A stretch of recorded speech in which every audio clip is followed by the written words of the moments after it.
नमस्कार। Dhirendra पुंडी news point में आप सभी का एक बार फिर से स्वागत है। खबर है संभल की और वो मौलाना की, जो ये कह रहे थे कि वो अवैध जमीन पर बनी हुई है तो वो तोड़ लेंगे, खुद से तोड़ लेंगे, और उस पर लंबे हुआ था। लेकिन मैं जब इसकी खबर की, हम लोगों ने इस खबर पर बात की कि खुद ही तोड़ने लगे। यानी वो संभल के उस गांव में बनी हुई जो जमीन पर, सरकारी जमीन भी नहीं, वो तालाब था, तालाब को पाट के बनाई गई मस्जिद और जो बारात घर था, जब उसको तोड़ा जा रहा था वहां पहुंच गए योगी के 4 बुलडोजर। तो जिस तरह से कहा गया कि साहब ये हम खुद से तोड़ लेंगे, तब मैंने कहा था कि ये बड़ा एक उलट सी बात है, ये समझ में नहीं आ रही, क्योंकि कोई अवैध और वैध का कंसेप्ट तो है नहीं, चूंकि सारी जमीन अल्लाह की है, यही कहा जाता है। तो ऐसे में जो मस्जिद उन्होंने जहां बना दी वो तो वही जमीन उनकी है, क्योंकि वो तो जमीन सारी अल्लाह की है। अगर वो सरकारी जमीन है तो सरकार को उसका धन्यवाद अदा करना चाहिए कि आपने इतना अच्छा काम किया। और अगर किसी आदमी की है जो कब्जा कर लिए गए तो उस पर भी, उसको भी शुक्रगुजार होना चाहिए, उसके आने वाली पुश्तों को।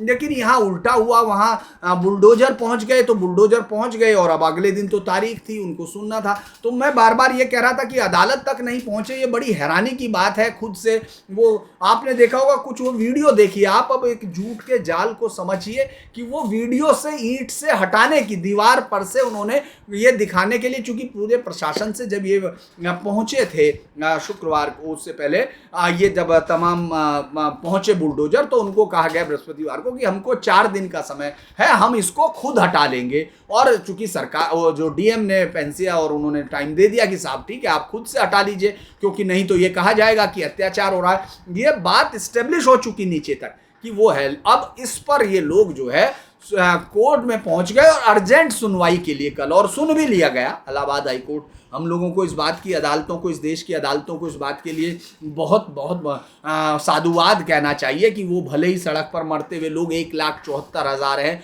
उस जो लोग सड़कों पे मरे हैं, अलग अलग सारी घटनाएं, उन पर सुनने के लिए ज़रा समय कम मिलता है। बहुत सारे केस 19-19 साल तक पड़े रहते हैं, बहुत सारे लोग जेलों में भी रहते हैं। लेकिन चलिए, इस मामले पर उन्होंने तुरंत सुन लिया। लेकिन वो इलाहाबाद हाई कोर्ट में जो उनको समय मिला था, उनको कागज लाने थे, उनको कागज लाने भर का समय दिया गया था, 24 घंटे का।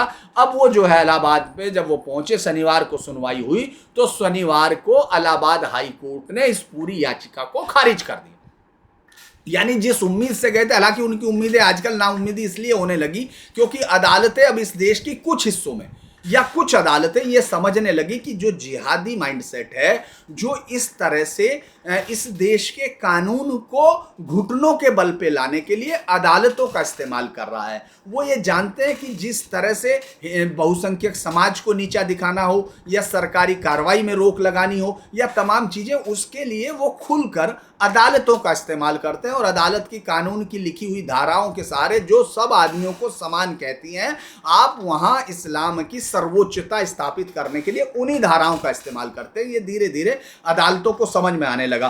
तो ये तुरंत पहुंच गए थे, और इसको आपने फोटो देखे होंगे। मैं इसीलिए बार बार कहता हूं कि हमको कई बार ये चीज सबक सीखते हैं इतिहास से। इस तरह के लोग, सरकार को सबक सीखना चाहिए कि वो इस तरह के अवैध अतिक्रमण पर बहुत ज्यादा कोई वो नहीं किया जा सकता, क्योंकि वो जो अतिक्रमित करे हुए बैठा है, वो तो मदरसा की जो रोजगार योजना है उसका एक हिस्सा है। क्योंकि आप निकलिए, सरकारी जमीन है, देश की जमीन है, पूरी जमीन अल्लाह की है, आप बना लीजिए, उसके बनाने के बाद जो आपको करना कीजिए, उससे आपका परिवार हो गया, उसके बाद और कुछ दुकानें बन जाएं तो दूसरे परिवार भी हो जाएंगे। और इसी तरह से आपने देखा उस रोजगार योजना का सबसे बड़ा एप्स, वो जो सबसे बड़ा स्टार्टअप है, वो है मज़ारों पर। अवैध मज़ार आपको देश के अलग अलग हिस्सों में दिखाई देती हैं और अचानक उगाती हैं, आपको पता भी नहीं चलता कि वो 17वीं शताब्दी में कोई आया था या 16वीं शताब्दी, वो उसको भी नहीं पता जो बैठा है कि ये कब आया था, क्योंकि वहाँ कुछ होता ही नहीं है। 450 से ज़्यादा मजार उत्तराखंड में और देश के अलग अलग हिस्सों में हटाया जा रहा, तो पता चल रहा है कि वहाँ तो नीचे कुछ है नहीं। ज़्यादातर जगह में वो इस तरह के प्लान के साथ तैयार की जाती है कि ये रोजगार योजना का हिस्सा है। ऊपर हरी चादर झाड़ दिए, हिंदुओं के बेचारे जो धर्मभीरू लोग हैं वो आएंगे, सर झुकाएंगे, बृहस्पतिवार को चादर चढ़ा देंगे, और पैसा तो चढ़ाएंगे ही, क्योंकि भाई पीर को खुश करना है। फिर वो पीर की कहानियां बन जाती हैं बहुत सारी कि यहाँ ट्रक नहीं होता, अचानक बीच में, मतलब हाईवे के, आप सोचिए हाईवे के बीच में कौन सा पीर कहाँ गया, कब्रिस्तान में गड़ने वाला या कहीं भी अचानक पता चलता है कि साहब वो जो ओवरब्रिज है उस पर भी आपने देखा होगा हाइट हो चुकी हैं चीज़ें की। लेकिन अब अदालतें शायद समझ रही, इसीलिए इस मस्जिद का, जिसका नाम था गोसुलबरा, ये जो मस्जिद थी इसको लेकर, ये संभल से एक गांव है वहां का, असमौली का, राया बुजुर्ग में बनी हुई थी। 2 अक्टूबर को डीएमएसपी के नेतृत्व में यहां प्रशासन पहुंचा था बुलडोजर लेके। प्रशासन ने मस्जिद के बराबर में जब बना हुआ मैरिज हॉल तोड़ दिया था, तब मस्जिद पे बुलडोजर बला की आई तो तमाम स्थानीय लोगों ने डीएम से खुद 4 दिन में तोड़ने की मोहलत मांगी थी।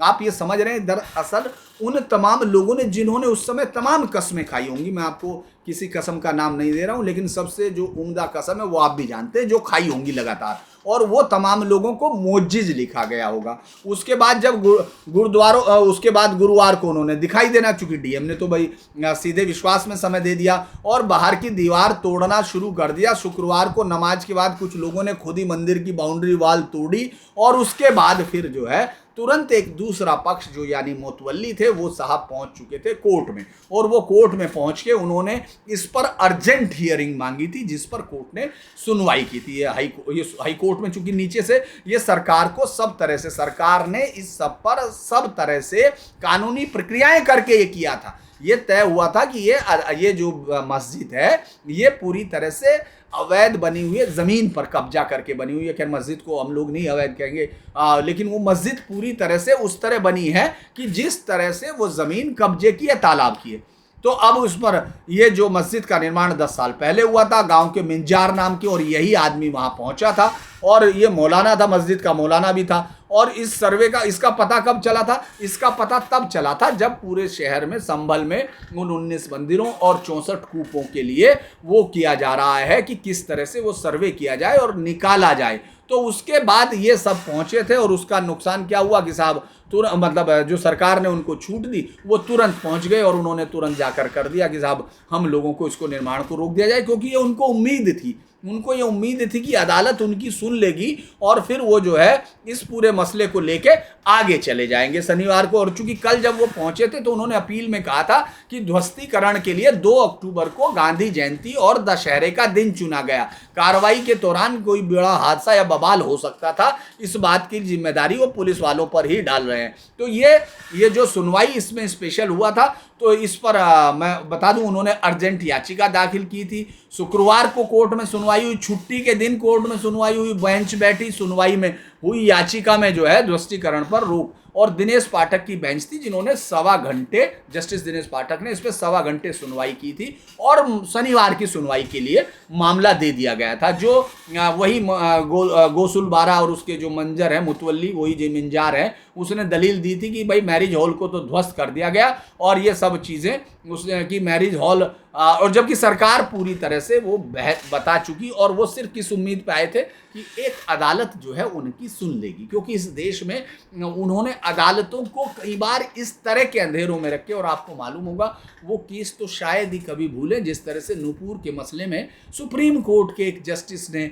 जिस तरह की टिप्पणी की थी, वो तो शायद ही किसी के जहन से उतरे कि किस तरह से, फिर आप हिसाब देखिए, फिर तमाम चीज़ें देखिए, जिन सब को वो लोग दिखाना चाहते थे। हालांकि मोहलत ख़त्म होने से पहले मस्जिद कमेटी के लोगों ने हथौड़ा चला के वो गिरा के दिखाने की कोशिश की थी, लेकिन मुझे लगता है सरकार की तरफ से ये हुआ। और ये बड़ा इंटरेस्टिंग है कि अब कोर्ट ने उनकी किसी भी इस बात को मानने से इनकार कर दिया। मुझे अभी भी शक है कि वो मामला वहीं थमेगा, अभी ये मामला आगे भी जाएगा। हो सकता है कि अभी थोड़ी देर बाद आपको ये सुनवाई दे कि साहब ये सुप्रीम कोर्ट में अर्जेंट हियरिंग आ जाए।